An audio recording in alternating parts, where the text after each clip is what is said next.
the owls may mistake you for their new mobile perch, and they might try and sit on top of your head today. So once again, as long as you stick to the paths, should you need to move off anywhere, again, you're going to be absolutely fine today. Now the first owl who I brought out for you, and is hopefully going to put on a wonderful flying display, she is called Merrin. Now Merrin has no concept of personal body space, so she's quite happy to get nice and close, so I'll try and get her to sit on some of the benches for you. Now should she do so, as I said, please don't panic. The only thing that occasionally happens is she might give you a little brush of your hair on the way past, that sort of thing. However, you cheated that time, didn't you? Down here, look for me. Good girl. Now let's look for the fact that she's got loads of energy, bless her. Something, especially for those of you who were in the morning display, you'll probably have learned today that most owls are very, very lazy little creatures. Especially when it normally comes to the eagle owl family. I'm not going to lie, they can be very hard work when it comes to flying them. Now the reason being, most eagle owls are basically sort of built to sit still for 16 to 20 hours and basically just wait for their food to walk past. Now this is where Merrin is a bit of an exception, because rather than being very, very lazy, she's actually only about 6 years old. So at 6 years old, she's got loads of energy, bless her, and most of the time I actually struggle to keep up with her, to be honest. So out of all of the owls I work with, she is definitely the one that wears me out the most, and I'm pretty sure I get more exercise than she does. However, of course, being an African spotted eagle owl, her name tells you a great deal about her. Now the reason being, of course they are an African species, however they are also part of the eagle owl family. Now when I say an African species, they are actually very widespread across Africa. So for those of you who saw the morning display, you'd have seen Tom, who's our lovely Mackinder's eagle owl.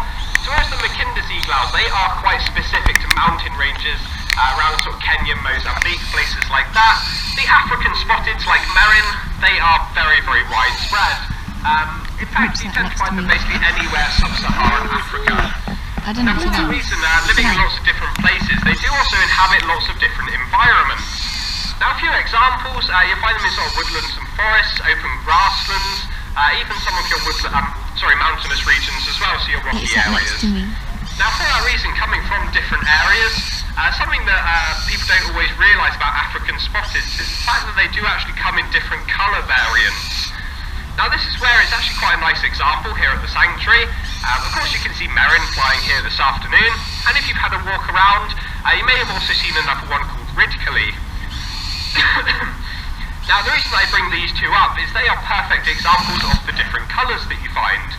Now basically if they are living in a sort of woodland and forest or an open grassland, then of course they tend to have the lovely brown colours just like Merrin has, basically because they're all built for camouflage and it helps them hide away. However, again, for those of you who have seen Ridcully today, Ridcully is actually very grey in colour, so to always stand them side by side, they would look like two different species.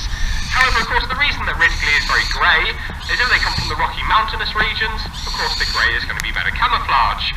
So African spotted eagle owls, they can come in a couple of different colour variants, but please don't be confused, they are still the same species. Now, along with that, because they also inhabit lots of different regions, good cow today, they also have different methods of hunting as well. Now, of course, when it came to the morning display with Joe, I sort of went through a couple of the different methods of hunting that a lot of the bigger eagle owls use. However, Merrin here, she's almost got like I suppose like a little fancy trick that she's sort of going to show us off later on. Now, I'll explain what she's going to do and why she's going to do it before I get her to display it. Now, the reason being, when it comes to African spotted eagle owls, and in fact eagle owls in general, the method of hunting which they usually prefer is something which we call perch and pounce. Now that basically means that they tend to sit still for long periods of time, use their camouflage and basically ambush their prey when it walks past. Now of course this sort of perch and pounce method, it works really, really well in places like your woodlands and forests. Of course with the trees there's lots of places where they can sit up nice and high, again utilise their camouflage and pounce on their prey. However, this perch and pounce method, it doesn't tend to work very well in your open grasslands and savannas. Now for that reason, this is where, if they do come from the sort of open grasslands and savannas, what they actually quite often like to do is they actually run along the floor rather than flying. So like I said, in a few minutes, I will actually get her to demonstrate just what I'm talking about. However, there is a very specific reason as to why they spend a lot more time on the floor. Now, to be fair, one of those reasons is again for camouflage. Of course, if they're going to be hiding in the long grass, they're going to find it much easier to hide themselves away. However, along with that, it mostly comes down to sort of the prey that they actually hunt for. Now the reason being, a lot of an African spotted eagle owl's diet is going to be things like small rodents and small reptiles. Now a lot of these small rodents and small reptiles, they do like to hide in amongst this long grass, and therefore for the African spotted eagle owls, the easiest way to hunt them is to actually try and flush them out of this grass. Now what I mean by that is when they actually run through the grass, what they like to do is stretch their wings out. Now by stretching their wings out, it makes themselves look a lot bigger, and of course their wings are going to brush against any long grassland areas, and of course hopefully scare anything out of the grass. So this is where it looks really, really comical, and you'll see what I mean in a moment or so. However, I do promise you, running through the sort of long grass is actually very, very natural for them. It's where I like to say they're a little bit like the velociraptors from Jurassic Park in that sense, I suppose. So hopefully, like I said, now I sort of explained what she's going to be doing, I will hopefully get her to demonstrate. Now, of course, this does very much depend on what mood she's in on a particular day. So are you paying attention today, madam? Good girl for me. So hopefully, like I said, bear in mind, you've got to sort of imagine we're in the long grasslands of Africa rather than a nice sort of green lawn in the middle of England. But are you going to do your running behaviour? So yeah, hence, like I said, she does look very comical doing it. It almost looks like she's not supposed to be running. I promise, like I said, it's not really a fancy trick that we've taught her. It is actually quite natural behaviour for her. And hence, as I said before, you'll see when she's running, she quite often stretches her wings out. I mean, part of it is for balance, but part of it is also... Well, you cheated that time, didn't you? Part of it is also, like I said, in the wild, she'd be scaring prey out of the long grasses. Good cow today. Now, something else I do like to try and get her to demonstrate at the end of her runs is actually her little pouncing motion, which she does. Now, we'll try it. Are you ready? And a little pounce for me. There we go, that wasn't too bad today. Now, the reason being, this is how she would actually be hunting her prey. Now, of course, once she's run through the long grass, she's scared something out of it. What they then have to do is pounce on it. Oh, you cheated again that time, didn't you? Should we try and have a little pounce? And go on. Oh, you nearly ran into me that time, didn't you? Should we try that again? And another little pounce. Good girl. So the whole idea of the sort of pouncing is you might notice that when she sort of hits the floor, she tries to land with both feet at the same time and sort of stamp down very, very hard. Now the reason being, if she was hunting out in the wild, that sort of stamping motion is how she's going to be dispatching her prey. Now this is where it does get a little bit brutal, and I do apologise about it. But basically what they would aim to do is sort of stamp down around the head or the neck area of their prey, basically squeeze with their talons very, very hard, and it is going to be good enough just to simply dispatch on impact. So hence, yeah, when it comes to hunting, they are very efficient little creatures. Now do bear with me, I'll wait for the aeroplane to go over for you.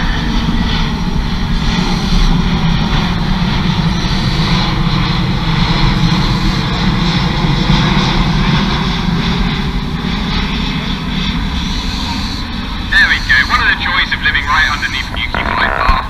Now as you can see, it doesn't really bother the owls at all. They've lived here for long enough, they get very used to it. It's just, unfortunately, I can't really shout over them these days. However, when it comes to sort of African spotted eagle owls, the last little bit that I like to talk about, and it is actually quite a strange and almost controversial subject. However, as weird as it sounds, it is actually something that I do find quite interesting.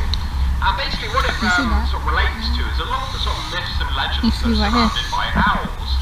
Now the reason being, not a lot of people really know much about owls, even sort of us, the people that look after them, it is still very difficult to find information on them. And I suppose it mostly comes down to the fact that a lot of species, of course, are nocturnal. It's very hard to sort of study them in their natural environment. And of course, if you went back sort of a few hundred years ago, when of course there was a lot less education, yeah, unfortunately a lot of owls were basically depicted as not being bad spirits or evil omens, as it were. Now this is where it sort of gets a bit controversial, and again you sort of have to bear with me a second. It's mostly down to the fact that a lot of these species of owl have sort of been persecuted in the past for that reason. The reason I like to mention it with lovely little Merrin here, unfortunately it is actually something that still happens to them.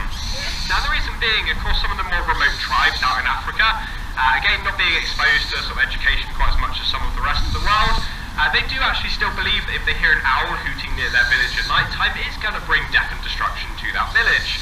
See, unfortunately they are persecuted for it, but please don't worry, it doesn't really affect their numbers a huge amount.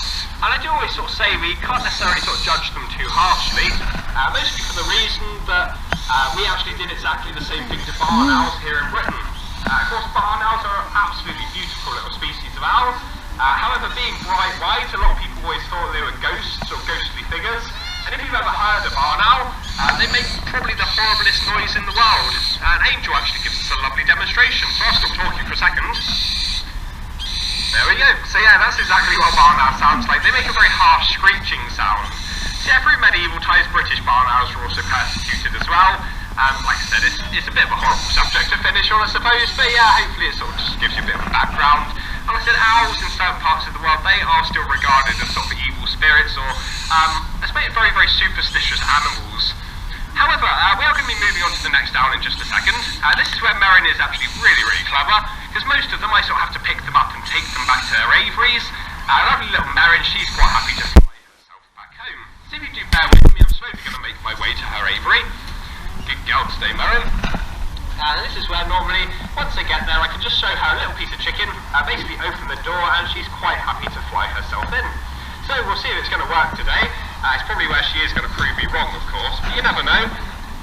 Okay, madam, are you paying attention? Do you want to go back home today? And there we go, that's exactly what you think of that today, isn't it? Oh dear me. Right, should we bribe you a little bit on the fence first? Good girl. And in your door. There we go. So yeah, a little bit of food is required, but she's normally quite happy to pop herself back home. Like I said, we are going to be moving on to the next owl. Now, this is where, if I'm honest, for the next part of the display, I have no idea what's going to happen. The reason being, this lovely little owl who's just joined us up the far end of the grass, she is called Angel. Now, you can probably tell that with a name like Angel, it was pretty much doomed from the start, to be honest. She is probably the naughtiest owl that we fly. So, hopefully, she'll actually put on a nice little display for you, but I'm really not going to promise anything. Of course, a lot of people wonder, what does a naughty owl get up to, and why is she naughty? Basically, it just results in her flying off during her flying displays. Now, should she do so, please don't worry too much. We pretty much know all of Angel's favourite spots at this point. One of them, she would quite like sitting in some of the trees just behind us over there. She quite likes winding up the owls at the far end of the grass. And as well as that, her new favourite spot, she's actually taken to flying into the shop, believe it or not. So, I really can't promise what's going to happen in this display, but hopefully she will actually put on a nice flying display for you. And this is where we have actually mixed up her routine a little bit. If you've ever been to the sanctuary before, you may be aware that Angel used to fly in the first flying display. So this is where I say we sort of mixed up her routine a little bit, and over the last couple of days or so, we've decided to fly her in the second flying display. Hopefully the sort of mixing up her routine, it might sort of convince her to behave a little bit better. But yeah, like I said, I'm not promising anything. Now, you may also be sort of quite familiar with her species of owl. Now, the reason being, just sort of looking at her, she might look very, very familiar. Now, the reason being, she is actually a barn owl, believe it or not. Now, this is, of course, where it tends to confuse people, because if you hear barn owl, you normally think of the lovely British ones with the lovely white chest and the golden speckled back. However, something that people don't always realise is there are actually lots of different types of barn owls. In fact, barn owl is just a family group. I think there's around 35 different types of them. Now, all of them tend to look very similar. They have the same sort of facial shape and the same sort of body shape. The only things that really change are their sizes and their colours. Good girl today. So for that reason, you can probably work out Angel is not a British barn owl. In fact, she's what's known as an ashy-faced barn owl. And the ashy-faced barn owls are found on some of the Caribbean islands. Now, stay on the perch for me, because this is where she's naughty and she goes to sit at the shop. Oh, I'm watching you very closely today, madam. Good girl. So yeah, hence, like I said, they do come from the Caribbean islands. Quite an exotic species, I suppose, in that regard. And unfortunately, it's a little bit of a sad story for them. The reason being, in the sort of last, I suppose, sort of 10, 15 years, their numbers have slowly been declining. For that reason, I won't go into it too much today, but there was a lovely breeding program set up for them. And fortunately, because of this breeding program, their numbers have actually sort of bounced back a little bit. So nowadays, if you sort of look them up at all, what they are classed as is least concern. So, I mean, it means that they're not doing fantastically well, but they're also not endangered anymore, which is really good news to hear. However, it has come to the point where they used to be found on every island in the Caribbean. Sadly, these days, they're found on 2 islands. One of them is known as Hispaniola, and the other one, for fans of the Pirates of the Caribbean films, is actually called Tortuga. So yeah, it's actually a real place, and it's where this lovely little species is found. Now, this is where barn owls in general are actually really interesting when it comes to the rest of the owls. Well, excuse me. The reason being, this is where it's quite difficult to explain, so I'll do my best. But basically, there are 2 categories when it comes to owls.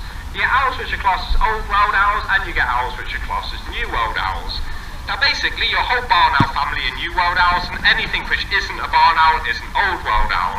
Since it's quite confusing to sort of try and wrap your head around, but basically what it comes down to is your barn owls tend to behave very, very differently to the other species. Now the reason being, I mentioned a little bit earlier with Merrin, a lot of species of owl unfortunately are generally quite lazy in their nature. They're not really sort of designed to fly for long periods of time, and they're not really designed to be very agile. So what it means is when it comes to hunting, they pretty much just catch things on the floor, and they usually use an ambush method to do so. However, when it comes to barn owls, this is where they are slightly different. The reason being, they are actually really active hunters. So rather than sitting still waiting for their food to come to them, they will physically go out and hunt their food themselves. So hence this is why such a small species of owl does have a nearly 3-foot wingspan. They do find it quite easy to fly long distances, and because of that lovely long wingspan, barn owls, when it comes to their flying, they can almost hover. Now they're not as good at hovering as like a kestrel or a sparrow or anything like that, but when it comes to owls, they are probably some of the best at it. Now the reason that a lot of barn owls hover to a certain extent is mostly down to locating their prey, and this actually all has to do with their hearing. Now you've probably heard this at least one point today, but it is something that's fascinating, so I will mention it again. The reason being, if an owl has a lovely big round face or a lovely big facial disc, that facial disc is going to help them with their hearing. It basically works just like a giant satellite dish, and all of the tiny little feathers on the inside, they can be used to channel sounds back to their ears. Now of course what it means then for an owl which uses their hearing to hunt just like your barn owls, of course they need to be able to sort of scan the ground with their facial disc and listen out for sounds. Now this is where their sort of hovering behaviour comes into it, basically down to the fact that when they're out hunting they like to hover. British ones about the hedgerow. I wasn't quite ready that time, madam. And what they'll actually do is basically scan the ground with their facial disc, listening out for prey. So hence, yeah, your lovely little barn owls, they've got that lovely heart-shaped facial disc, and I suppose it's a bit like a giant feathery satellite dish for them that helps them listen out for their prey. Oh dear, here we go. She's going to start being a little bit cheeky now. You're going to go and wind up Bubbles and Whitey, aren't we? I was going to say, yeah, it was going a little bit too well, to be honest, and she was behaving incredibly well, so yeah, she had to sort of jinx it a little bit. So yeah, when it comes to hunting, barn owls are actually some of my favourites to talk about, just because they are quite different. They're actually really interesting compared to some of the other species that we look after. That's it, madam, are you going to come and join back in? Oh, good girl today. That was a lovely long flight, wasn't it? Now, for that reason, this is where ashy-faced barn owls actually have some of the most diverse diets when it comes to owls. Now, I think it's mostly for the fact they're living in the Caribbean woodlands. They pretty much just can't be sort of fussy when it comes to their hunting. And for that reason, ashy-faced barn owls actually hunt more than 80 different types of prey. Now this ranges from sort of small insects, of course many types of beetle, moths, butterflies, everything like that. However, some of their favourite food does include small rodents, of course. It's pretty much every owl's favourite food, to be honest. Along with the small rodents, however, they do hunt for small reptiles, small amphibians, and it's not particularly common for them to do so, but if they can, they'll do a little bit of fishing from time to time as well. And you may be actually wondering, of course, we always tell people what they hunt for and what their diet consists of. You're a bit fast today, madam. You're supposed to wait for me to get to the end. Now, the reason that people can actually discover what they hunt for actually comes down to something which is called pelleting. Now, this is where you may have learned about it in school or even heard about it before, and it is a little bit gross to say the least. Now, the reason being, what owls tend to do is where they actually swallow their prey whole. Of course, they tend to ingest lots of things that their stomach acids can't necessarily digest. Now, most of that is going to be things like bones, feathers, fur. What all of this waste does, it actually goes into what's called a proventriculum. Now, the proventriculum is actually a special organ which they have. So hold on, you're supposed to wait. Oh dear, you're not very good at patience today, are you? Should we try that again, madam? Good girl. So yeah, this proventriculum is a special organ which they have. It's a little bit like a washing machine is the best way to describe it. Basically all of this waste, it sort of gets tumbled around, mixed together and squished into what's called a pellet. Now there's not really a nice way to describe a pellet to you, it is basically just a brown ball of mush. However, what they then do is with this pellet, it's normally about 8 to 12 hours after they've eaten, they actually regurgitate it up and throw it up through their mouths. So of course the sort of gross part about it is if you are interested in what they hunt for, you can actually go and find these pellets from sort of nest sites, actually dissect them and you can sort of discover all the bones on the inside. And that's actually what researchers did for the ashy-faced barn owls when they were sort of endangered and the breeding program was set up. They were actually very interested to find out what their diet consisted of, and hence they went and collected their pellets. However, I'm not going to do much more with Angel today. She's actually been a little superstar, to be honest. I promise you, compared to most of her displays, this is a very, very good one, and I'm very impressed with her. However, this is why I will push my luck too far soon, and you'll probably get bored of listening about an ashy-faced barn owl, so hence like I said, I'm not going to push my luck much further. I will see if she do one long flight down to the end of the lawn for me. Okay, or not, whenever you're ready. There we go. So yeah, I was hoping she did a slightly longer flight to finish on, but never mind. So once again, if you do just bear with me, I'm just going to drop her back to her aviary. We do actually have one last owl who's going to come out and do some flying. Wants to fly. She's called Kaya. Kaya, as much as she is the most exciting, she is also the smallest owl. She actually weighs in at a whopping 10 ounces to give you a bit of an idea. Good girl today. Hello, madam. Now, the reason I say that she is one of the most exciting, you'll probably see why for yourselves in just a moment. However, it pretty much all comes down to the family group that she belongs to. As you probably sort of picked up on today, all of the owls have different family groups. Members of the same family all tend to be very, very similar. Most of your eagle owls, for example, are very big, very bulky, but very powerful creatures. Most of your barn owls, like I said, they have that lovely heart-shaped facial disc and the lovely slender body. However, lovely little Kaya is actually what's known as a boobook owl. Boobook owls are part of the hawk owl family. Now, the reason the hawk owls are called hawk owls is not because they're related to hawks, they are still proper owls. In fact, the reason that they are called hawk owls is because of how they do their hunting. Now, this is where hopefully she'll give us a little demonstration today, because how hawk owls hunt is on the wing, and to be fair, I'll take a bit of credit, that was a bit of a rubbish throw, to be honest. And this is where it will be a very exciting display this afternoon, because it's actually really windy. That may sound like a bit of a weird statement, of course to us it doesn't feel windy at all. However, you've got to bear in mind, lovely little Kaya, she only weighs 10 ounces, so to her this is actually quite a strong breeze. So as I say, it's going to be quite interesting this afternoon, because I'll have to try and time my throws in between the wind, and see how well she actually does today. I think you've got to take off though first, madam. You can do it. I know it's a lot of effort. You missed your first one, so now you feel all embarrassed, don't you? Oh, never mind. I'm sure she'll get around to it in a second. Oh, there we go. Good girl. And ready? And we got that one. Fantastic. So yeah, I was going to say, normally she does catch sort of 9 times out of 10. Like sort of on windy days, we let her get away with it a little bit, and most of the time it's also a rubbish throw on my part. However, she is incredibly agile. She is going to be catching food in the air. It's because it's what she's built to do. Now, like I said, the reason that they're called hawk owls is because they hunt in the air. It's also because they carry very hawk-like features. Something that you'll notice about Kaya is she has a very pointed face compared to some of the other owls. She also has a very long and very broad tail as well. And it's actually that tail which is really, really vital for her. Their tail is very much like their rudder. It's what helps them change direction, steer, and of course slow down. Now what that means is effectively the bigger your tail is, of course the more agile you're going to be. And of course you're probably wondering, why is she this agile? Now that actually comes down to where they're from. Now lovely little boobook owls, depending on the type of boobook owl, they are either from Australia or New Zealand. Basically Australia and New Zealand, they have a very strange set of wildlife. Now of course it's strange even by today's standards, however many years ago it was even stranger. Oh good God, I didn't think you would catch that one. The reason I say that it was very strange is they basically had no small rodents. So of course mice, voles and shrews, there just simply weren't any of them over there.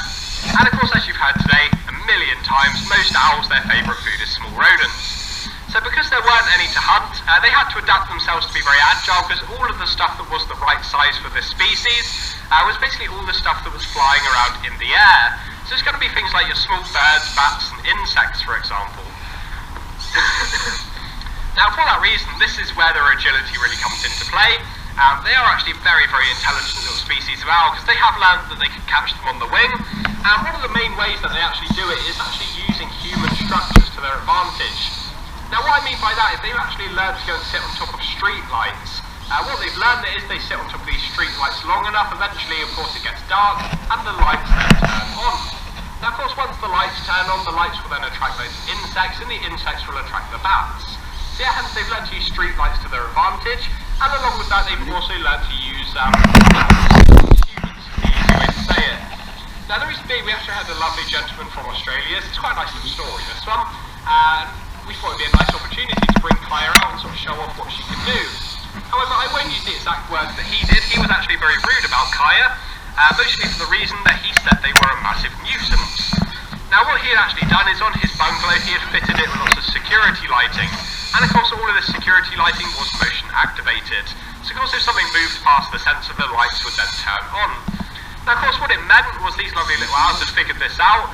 So every evening, they would actually sit on the roof of his house, take it in turns to do laps around his house, setting off all of these lights. Of course, the lights will attract the insects and the bats. So this is where it's very, very intelligent for the little owls, but unfortunately, this poor gentleman did say it was like trying to fall asleep at a disco every single evening, and he did actually end up deactivating these security lights. So hence he came to the sanctuary, and he used some quite rude words to describe Kaya, but he did have a fair enough reason for it. So yeah, they are fantastic little owls, these guys, and very, very agile, but can be a bit of a nuisance out in the wild. However, there is also a specific reason as to why we get Kaya to catch her food. Now, most of it actually comes down to the fact that it's very beneficial for her, it's great exercise for her, and it just keeps her mind a little bit more active. Now, the reason being, when she actually first hatched here at the sanctuary, she was born here, we started doing a little bit of training with her. We actually started training her like a lot of the other owls, getting her to fly to the benches or back to the perches. Now this is where one day during a display she actually proved us all wrong, and she actually showed us how she wanted to be trained. Basically she sat on the sort of perch at the far end here where the tree is, and in the tree next to her there was actually a lovely little blue tit. Now you can probably sort of tell where this story is going, so please don't worry for all the kids out there, it does have a happy ending. Basically this blue tit was either brave enough or stupid enough to sort of fly right in front of Kaya's face, and although we don't actually teach or encourage any of our owls how to hunt, of course some of them do have a bit more natural instinct than others, and Kaya is one of those owls. So yeah, she did chase this blue tit down, and she did manage to pin it down in the middle of the grass. This is where the happy ending comes into things. Please don't worry, it was the first living thing that she'd ever caught. It did wiggle, it did struggle. I think she sort of panicked a little bit, and the blue tit did actually manage to escape. However, this is sort of where the happy ending does stop, I'm afraid, because after that, anything that moved on the grass was fair game. Whether it was any insects like moths and butterflies, any sort of small garden birds, and she actually really enjoyed chasing them down. This is where most of our staff members sort of hanging our heads in shame, thinking nobody's going to want to watch this. Kaya's probably going to get us in a lot of trouble very soon. I don't know why we worried, to be honest. For the kids, it was by far the best part of their day. They absolutely loved watching Kaya rip these small birds apart in front of them. However, we did also think to ourselves, you know, we should try and sort of encourage her to do it where less animals get harmed. And this is where we came up with the idea of trying to throw her food around. I mean, granted, of course, the bits of food that I'm throwing, they're all dead, so they don't sort of wiggle around in the air, so you don't really get to see the best of her doing this. But it does keep her mind a little bit more occupied, and since then, I think the largest thing that she's ever killed is about a worm, to be honest. So hence, yeah, she is a little hunter, bless her, but fortunately we haven't managed to tame her in the last few years or so. However, the biggest downside as well is being 10 ounces, it doesn't really take very long to fill her up, so she's probably not going to do many more flights for us. The reason being, this is a very scientific reason. Basically, owls don't have a crop like other birds do. So a crop is a little bit like a lunchbox, is the best way to describe it. And what it basically means is all of the food, it would go into the crop, and from there they can then sort of release it over time for energy. However, unfortunately, owls not having a crop, it means that all the food goes straight into their tummy, and yet 10 ounces, it doesn't take long to fill her up. So I'll see if she will do just a couple more for us today, but please don't be surprised if she does just sort of stop flying, because it means she's probably just getting nice and fat and full. But I'm hoping she will just do a few more for me, just for the end part of our flying display. The reason being, just for the end, we just like to sort of talk a little bit about the background of the sanctuary. So once again, if you're in the movie display, you probably already heard this today. However, it basically comes down to the fact that the sanctuary was actually set up around 30 years ago now. It was actually set up by the original owners called Tom and Carolyn Screech. Then Screech was actually their last name, and hence we have the Screech Owl Sanctuary. And they basically set the sanctuary up because they wanted to sort of provide a place that unwanted owls and birds of prey could go and have a home for life. So for that reason, you're probably wondering where all of our owls come from. Oh, excuse me. And to be honest, they've all got their own little stories and of course their own little personalities, but the majority of them, they are what we class as captive bred rescues. Rescue isn't always negative. People always hear rescue and you think they come from a bad home. That's not always the case. We've had owls actually come from very loving homes, and it's sort of just due to sort of changing circumstances. Obviously they need a new home.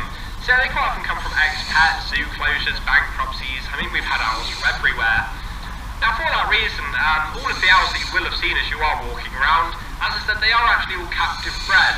And what that means is they have to stay here with us. Unfortunately, we're not allowed to release them out to the wild, mostly for the fact that many of them wouldn't know how to do their own hunting, with of course one or two exceptions. So yeah, for that reason we just sort of try and give them a home for life and do the very best that we can to look after them. Now along with all of these captive bred ones, we do run a wild owl hospital. The hospital is of course for the wild ones. They normally come in sick or injured, and with those ones, because they have come from the wild, we can always try and nurse them back to health and re-release them back where they were found. Are you going to do one or two more today? I know you're thinking about it, you're very, very full now, aren't you? Yes, are we going to do one more? No, I think that's just about you done. So yeah, for that reason, like I said, we do run the hospital.